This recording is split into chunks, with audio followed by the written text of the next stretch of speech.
Hoy es viernes 17 de septiembre, día de preparación para el sábado. Continuamos con la lección número 12, el profeta sin descanso, para memorizar. Y no tendré yo piedad de Nínive, aquella gran ciudad donde hay más de 120,000 personas que no saben discernir entre su mano derecha y su mano izquierda, y muchos animales. Jonás 4:11. Bendito Señor y Padre bueno, justo y santo, ante ti nos presentamos para enseñar a los demás y exhortar a llevar este evangelio con plena dependencia tuya. Es en tu nombre que te lo pedimos. Amén. Para hoy, viernes, primer repaso. Jonás es el quinto de los 12 profetas menores del Antiguo Testamento. Usted preguntará, ¿por qué se les llama profetas menores? ¿Era que tenían menos inspiración que los mayores como Isaías, como Ezequiel, como Jeremías? No, tenían el mismo grado de inspiración. Lo que pasa es que se les llama profetas menores porque sus libros eran muy cortos y escribieron ya en los últimos siglos de la era, en los últimos siglos del Antiguo Testamento, incluyendo Malaquías, que fue uno de los 12 profetas menores. ¿Quién era Jonás? ¿Dónde vivió Jonás? ¿Dónde nació Jonás? Jonás vivió en los días del rey Jeroboam II. Eso lo encontramos en el libro de Segunda de Reyes, el capítulo 14 y el versículo 25. Él restituyó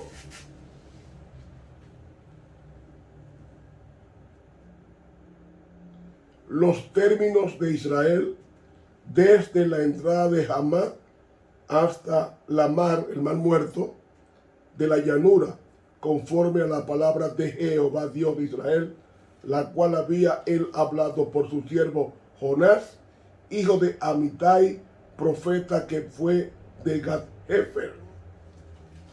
Este sitio, Gat-Hefer o Gat-Hefer, como se pronuncia en el hebreo, eso es Galilea. Galilea Jabulón. Es decir, Jonás era de Galilea.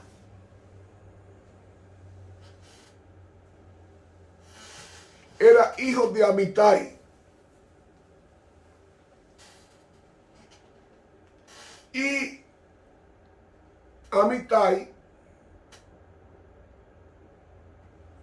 su padre, nos dice en Segunda de Reyes que Jeroboam II, rey de Judá, restauró los límites de Israel desde la entrada de Hamat hasta el mar de Arabá, conforme a la palabra de Jehová, Dios de Israel, la cual él había hablado por su siervo Jonás, hijo de Amitai, profeta que fue de Gat-Hefer.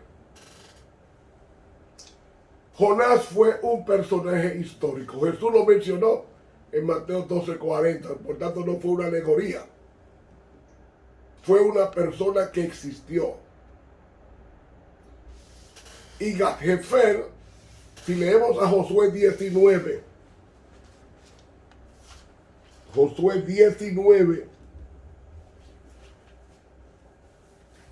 y el versículo 10, identifica a Gat-Hefer diciendo: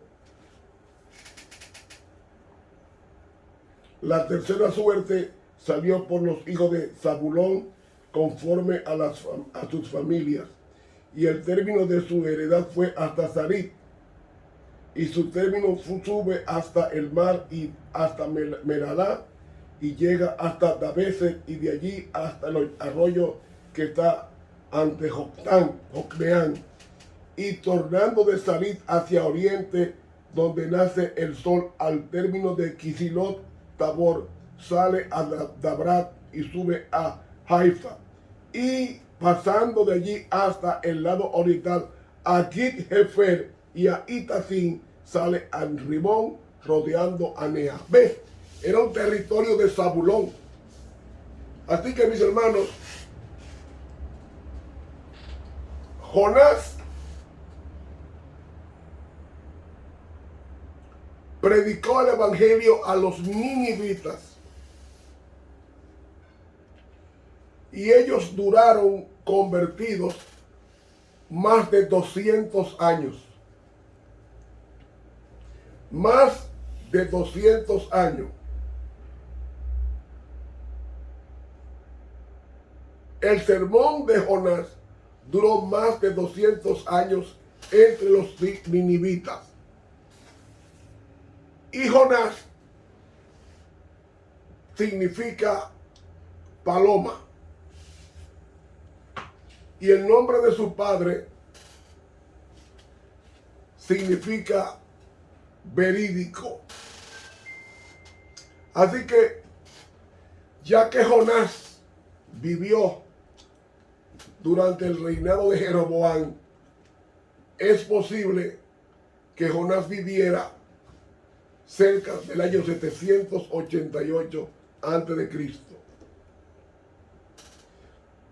Tanto Jonás como Jesucristo eran de la zona de Galilea, y queda comprobado por el libro Segunda de Reyes 14:25 que leímos hace poco, y por 3 referencias del Nuevo Testamento de que la historia de Jonás es verdadera y no una alegoría como algunos eruditos sostienen. La historia de Jonás fue mencionada por nuestro Señor Jesucristo en 2 ocasiones, mis hermanos, cuando le pidieron una señal del cielo. Y en cada caso dio la señal del profeta Jonás, ya que el incidente en la vida de aquel profeta fue símbolo de la propia muerte y resurrección de Jesucristo. Usted lo busca en Mateo 12:40 y Lucas 11:29. Jonás era un hombre que cuidaba mucho su reputación, y él temió de que su reputación se fuera al suelo si no se cumplía la profecía de nosotros de conversión. Déjenme decirles, mis hermanos, el cristiano debe tener buena reputación, pero el cristianismo es una religión que siempre ha sido desacreditada por los malos. ¿Por qué? Porque Satanás tiene un plan concebido para neutralizar el efecto del evangelio en los oyentes, y saca cosas a veces veraces, otras que son mentiras, para dañar el prestigio de la iglesia. Pero yo lo lamento, Satanás. La iglesia de Dios va a triunfar. Quiéralo usted o no, la iglesia de Dios va a triunfar. Pero vemos en la Biblia que Jonás se levanta para huir a Tarsis. Ya explicamos que Tarsis es España.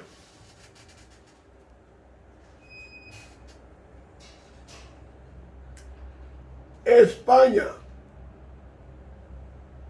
Y él corre 3.500 kilómetros huyéndole a Dios. Dios lo mandó a predicar a una ciudad de 600 kilómetros a pie. Se tomaba predicando 3 días en un idioma que él no conocía. Pero cuando Dios manda es porque el flete está pago.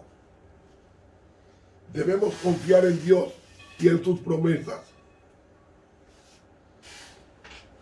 Al igual que la vida de Job, la de Jonás y las experiencias que tuvo nos proporcionan una lección universal, semejante a una alegoría. Y la aplicación de la lección a todos nosotros surge de la experiencia de un hombre. Jonás fue un símbolo de Cristo. ¿En qué sentido? Bueno, por el hecho de que se encontró en el vientre del gran pez, es decir, en el Sheol, la tumba, tal como Cristo estuvo en la tumba 3 días, después de los cuales resucitó. Como dijo un famoso erudito, apellido Kill, la misión de Jonás fue un hecho de importancia simbólica que tuvo el propósito no solamente de hacer comprender a Israel la posición de los gentiles en el reino de Dios, sino también de representar el día en que los paganos que obedecieran la palabra de Dios se unieran en fraternidad para gozar de la salvación preparada para Israel, para todas las naciones. Hermanos, el problema estaba que los judíos o los israelitas se creían un pueblo intocable, que el evangelio era para ellos, que no estaban obligados a comunicarle el mensaje a nadie, y que los no judíos eran perros infieles, y que juntarse con ellos los contaminaba. Hermanos, Israel debió ser la metrópoli de evangelismo al mundo entero. Y ese fue el propósito de Dios.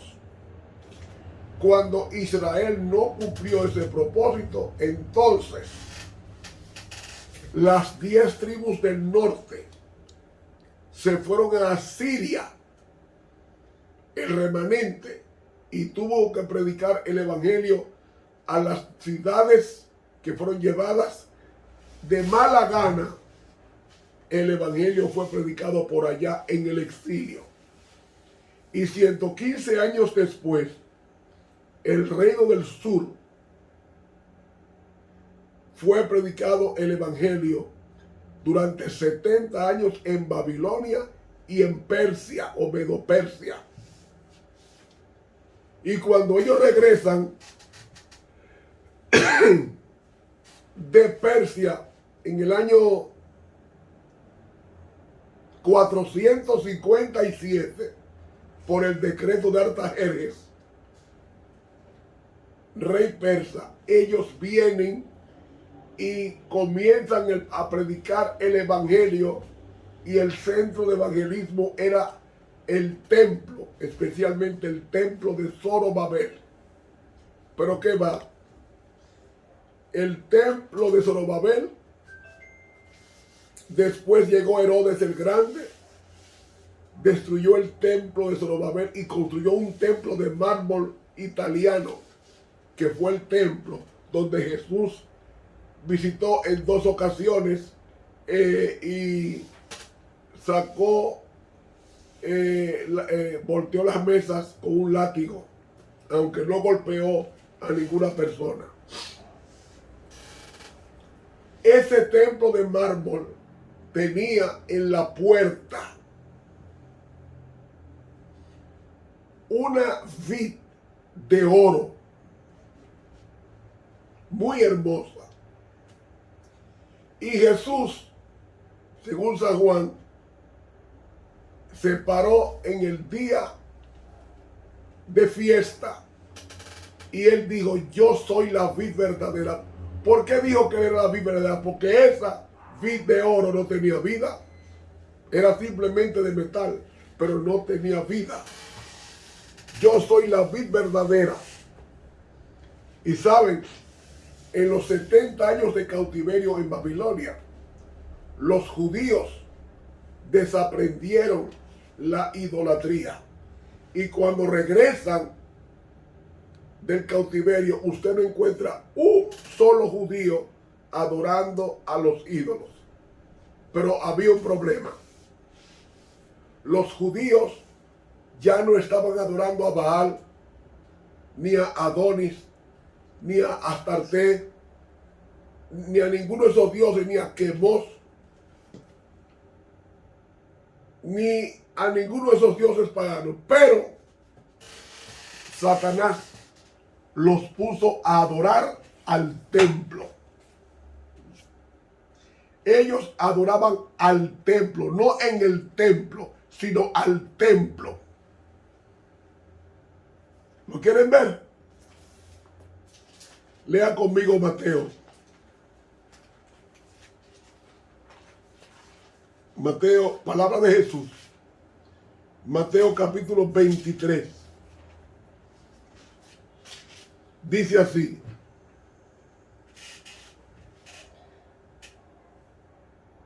dice versículo 16: ay de vosotros, guías ciegos, que decís: cualquiera que jurare por el templo es nada, mas cualquiera que jurare por el oro del templo, deudor es.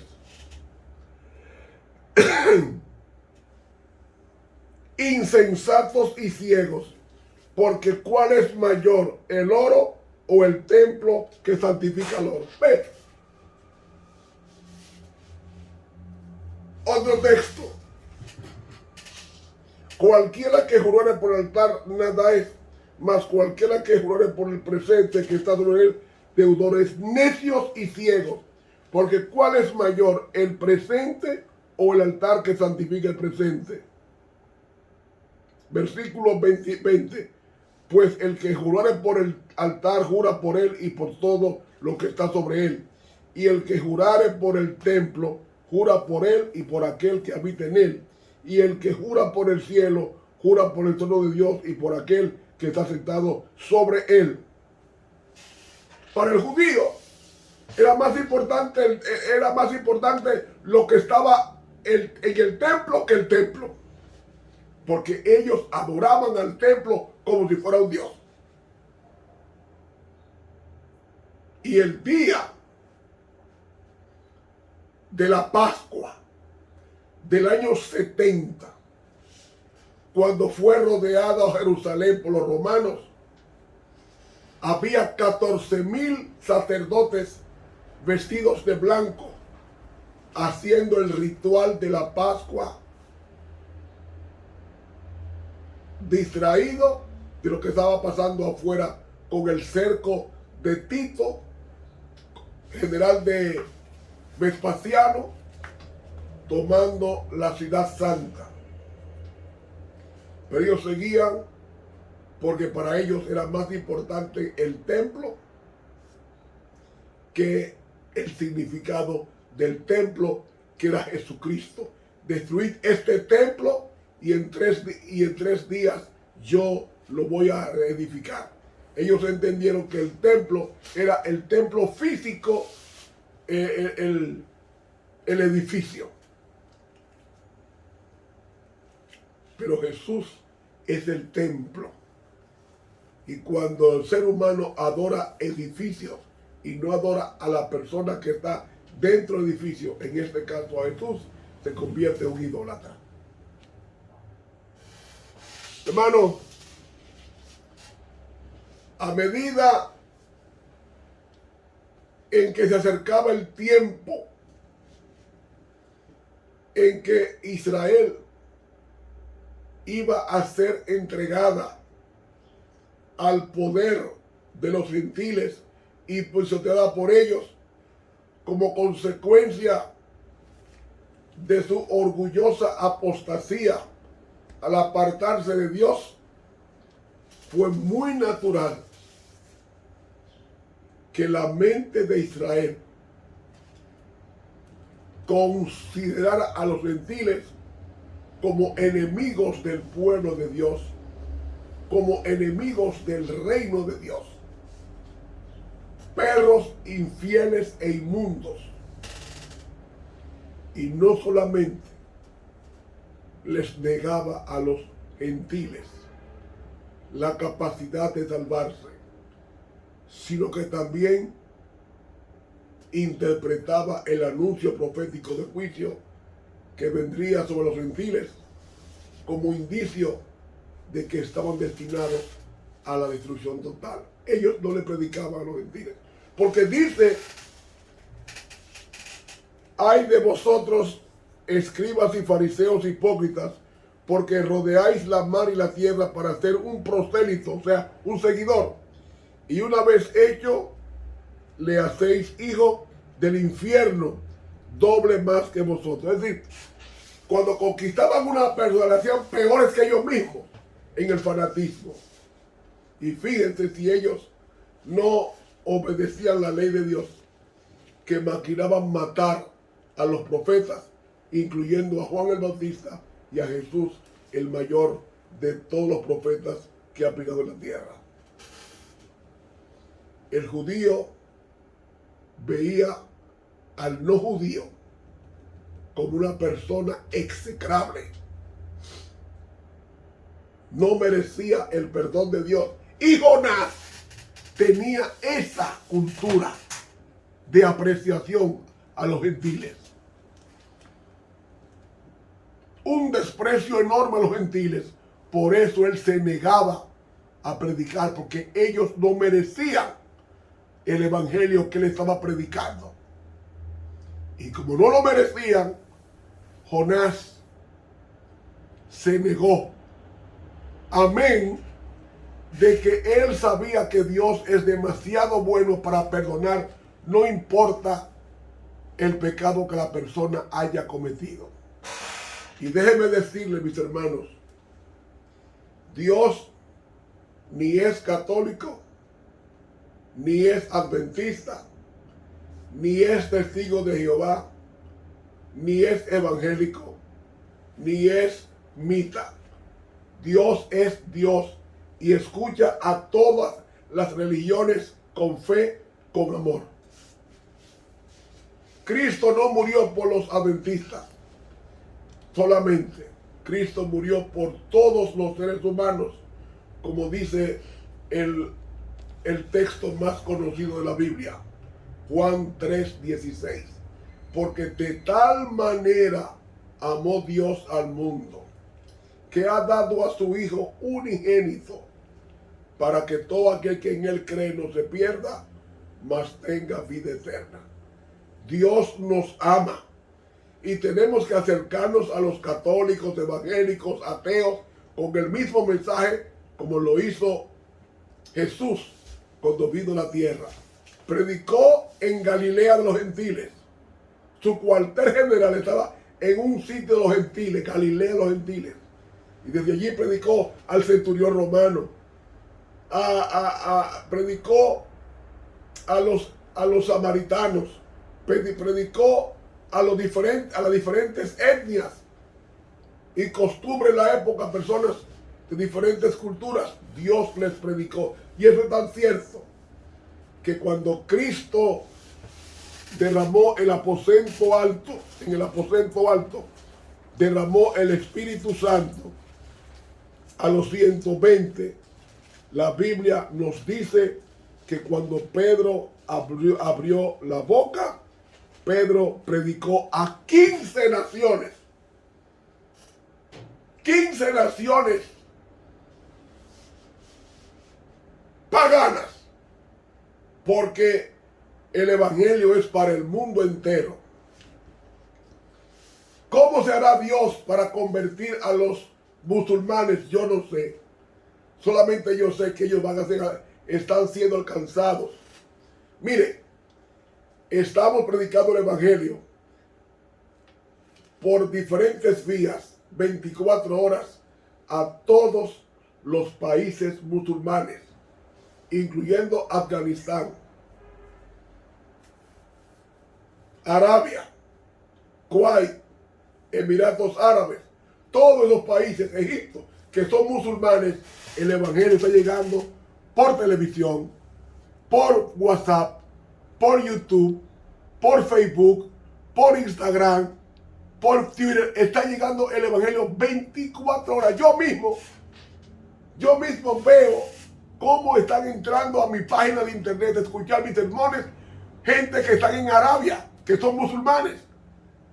Gente que están en Kuwait, que son musulmanes. Gente que están en China, que son sintoítas.